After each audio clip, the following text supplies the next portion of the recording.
What is good, you guys? You Bun Layer back on the reaction video for today. Guys, we're gonna be reacting to TheOdd1sOut, bro. It's been a minute. He posts like a video like every month, bro. I don't know what the heck takes so long, but you can't be rushing these animations because you gotta make them perfect. But we're gonna be reacting to growing up without cable, bro. We all have been there. I have been there. I remember growing up without cable, how painful it was. There were some shows that were good, like what's it? TVO Kids. Who knows TVO Kids? Smash that like button, comment down below. Because TVO Kids, I don't think you need cable for TVO Kids. CBC, I don't think you need cable for CBC. But Teletoon and all these other stuff, you need a cable. Now I don't know what they have without cable, but bro, it was sort of a struggle. But at the same time, it was more like you can go outside and play even more. But smash that like button, comment down below, and let's get it. Imagine if Netflix, YouTube, and Hulu never existed. Oh my gosh. What would you be watching right now? The Thanos. Would you be watching this? I don't think so. You'd be watching this box right here. A television?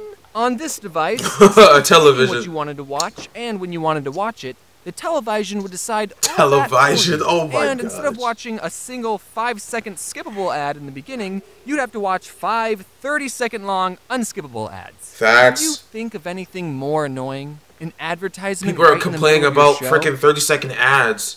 I don't know but if my TV parents is are being worse. cheap or trying to discourage an unhealthy habit of watching too much TV, but growing up, I my just parents saw that didn't ad have cable television at all in the house. Now, Yeah. in this modern day and age of online content, some of you are living perfectly content lives without cable. I know I am. But you have to understand, in the early 2000s, online video wasn't a thing. Oh yeah, YouTube it was wasn't. created in 2005, but what did that have? This guy at a zoo? That's lame. So being an early 2000s kid, you had to get your cartoons through the TV. And if your parents didn't pay $65 a month to get cable, then you didn't get the channels with SpongeBob, Jimmy Neutron, or Courage the Cowardly Dog. Oh, I remember. I had those brother though. And sister called PBS Kids. Yes, PBS Kids. Oh yes, that used to be my show. Broadcasting service. Kids. That meant all the shows on PBS Kids were government or privately funded. Yep. So the shows on PBS didn't really TVO have any Kids, commercials PBS Kids. per se, but they did have the same sponsorship ads that would play a message before every show. If Yeah. you grew up on PBS Kids, then Juicy Juice and Where a Kid Can Be a Kid is just engraved Chuck in your E. memory. Cheese. And also, every show would thank you, the viewer, for watching. Oh and yeah. I think that's really nice. So, everyone watching this, you're welcome. I'm kind of glad my parents didn't buy cable. Thank you for Because watching, instead of guys. spending Appreciate hours it. of my time watching mindless television, I spent hours of my time watching television with morals and math. Yep, a lot of shows on PBS were either educational or taught you how to be a good person. The shows I'm going to mention had pretty crazy concepts, but the conflicts in each episode were very down-to-earth and slice-of-life-y, almost like the shows were made for children. Like in Clifford the Big Red Dog. Oh my god, that was the best. Dog who grew up to be the size of a freaking house for no building. reason, except for the fact that the girl loved the dog so much Yeah. that it grew up to be a monster. So that means if your dog is normal-sized, you don't love it enough. And it probably doesn't love you. So, yeah, Giant Red Dog is a pretty weird Man, that premise, used to be my but show, the episodes though. were about everyday things. Like, this blue dog feels bad that he tore up his owner's sweater, and his friends tell him to just be honest, and he does, and everyone's happy. Or the episode where this new dog moves into town. Yeah, I remember that. Yeah, missing the leg, yeah. Friends have to learn that having 3 legs still means you can accomplish a lot of things any normal I remember these do. episodes. I mean, dog. And I rate this show a 10 out of 10. Next is Dragon Tales, the show that made dragons. Yeah, that was my freaking show! The biggest, not so brave of heart. There's Cassie, she's so shy, but so very smart. There's Zack and Wheezy and their Tales of Fun, cause you know 2 heads are better than 1. Hey! Dragon Tales, it's almost time for Dragon Tales. The show was pretty similar to Clifford. The characters would spend an episode learning everyday things like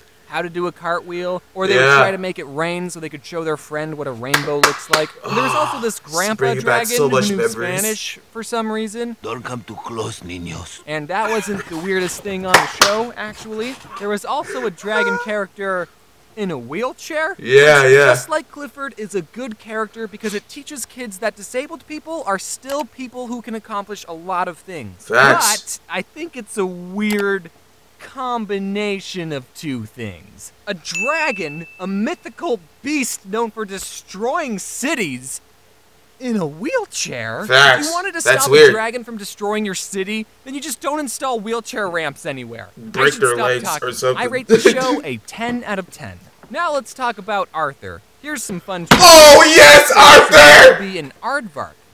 Personally, I don't see it. Yeah, I know. Basically, it was a That's show what it's about supposed to Arthur be. and his other furry friends learning lessons, but Arthur tended to tackle more serious subjects Oh, than yeah. the other two shows. Like, they Frickin- have episodes where DW hears her parents get in a fight and she worries about them getting a divorce. Or Frickin' the episode where DW, Arthur bro. felt his Disaster punches his little warning. Sister, and even having to deal with someone you know getting cancer. Yeah, yeah. The character gets Yeah. treatment and lives, by the It way. was freaking crazy. Because it's a kid's show. 10 out of 10. Next, let's talk about my favorite show on PBS Kids, Cyber Chase. Cyber Chase, we're moving, we're beating. What? This game, don't come in we'll get him every time. This show didn't teach kids morals or how What's to properly Cyber Chase? treat I the never heard of disabled. this. It taught them something far more important. Oh, this show. Cyber Chase is set inside a virtual computer Yeah, world, yeah, yeah. and this one character named Motherboard was supposed to be the queen/protector of this world, but she sucks at her job because the villain of the show, Yeah. Christopher Lloyd, infects her with a virus. So Yeah, now these I remember three kids this. have to go on adventures using math principles to thwart the bad guy's plans to save Mommy Board. Motherboard? Motherboard? Mommy? No. We need to save Mommy Board. And unlike all the other shows, Yo, what's this wrong show with this had fool, an bro? overarching story. The kids would always get this close to saving Motherboard, but nothing they did worked. When I was Honestly. a kid, I always wondered how much longer it would be until they Yeah. finally saved her. And they never did.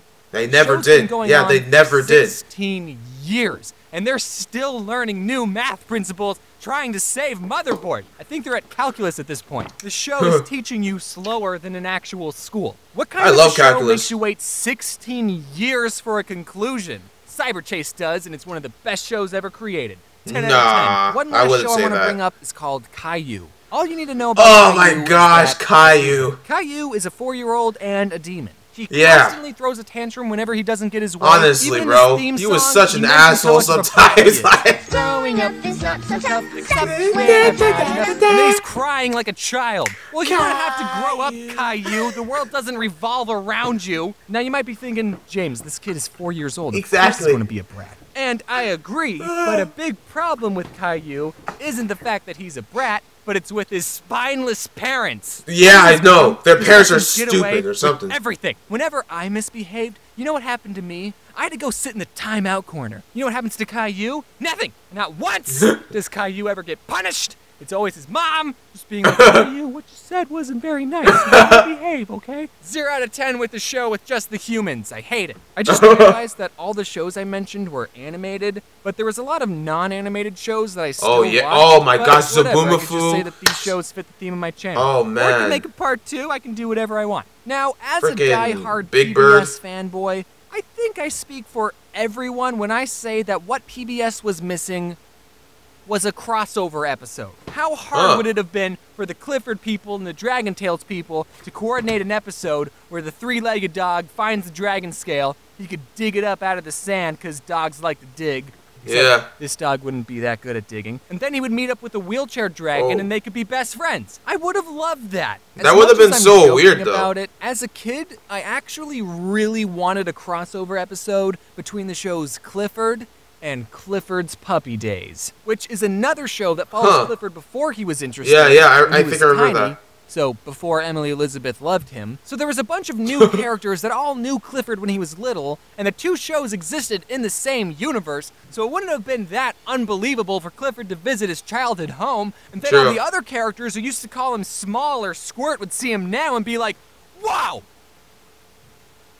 What the f*** happened to you? It's funny because it's a kid's show and you wouldn't expect them to say that. I waited patiently for that crossover episode, but it never came. Never. But at least I have fan fiction. George, he wagged his tail and smiled. Clifford, it's so good to see you. He nuzzled him as a greeting. Nice to see you too. It's been over 7 years since I last saw you. Yeah, it had, Clifford said happily. George turned his back to the hill. Here I come. No quotation marks, by the way. He got ready to tackle him. He punched George off, and they rolled down.